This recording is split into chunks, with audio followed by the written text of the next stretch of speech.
La parole est à Madame Duby-Muller. Merci, Monsieur le Président.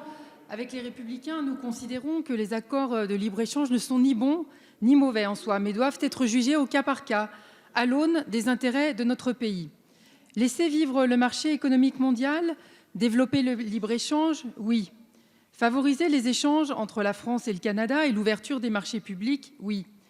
Développer le commerce international avec des conditions claires et transparentes, oui. Favoriser nos indications géographiques européennes, oui.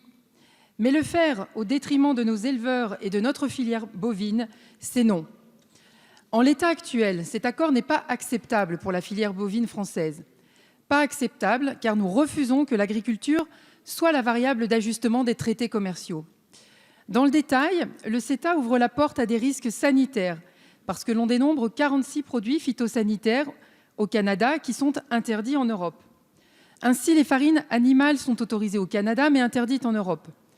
Quant aux antibiotiques et hormones de croissance autorisés au Canada, ils sont indétectables sur une carcasse. Cet accord revêt également des risques en matière de traçabilité parce qu'en France, nous identifions un animal dès sa naissance. Au contraire, au Canada, on le fait lorsqu'il quitte l'élevage. Monsieur le ministre, nous vous demandons de ne pas importer l'agriculture que nous ne voulons pas produire chez nous et que les Français ne veulent pas consommer. Nous ne sommes pas contre l'accord dans sa globalité, mais nous formulons une proposition simple.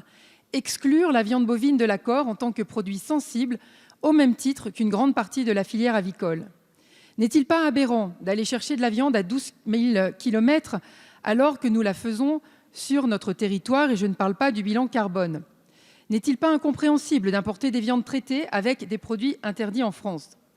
Monsieur le ministre, ne vous entêtez pas et choisissez enfin de privilégier nos agriculteurs et notre filière bovine, comme vous ne l'avez pas fait d'ailleurs avec les discussions au moment de la PAC, où la France s'est illustrée par son absence lors des négociations du niveau budget, et comme vous ne le faites pas non plus en défendant l'accord du Mercosur. Merci. La parole est à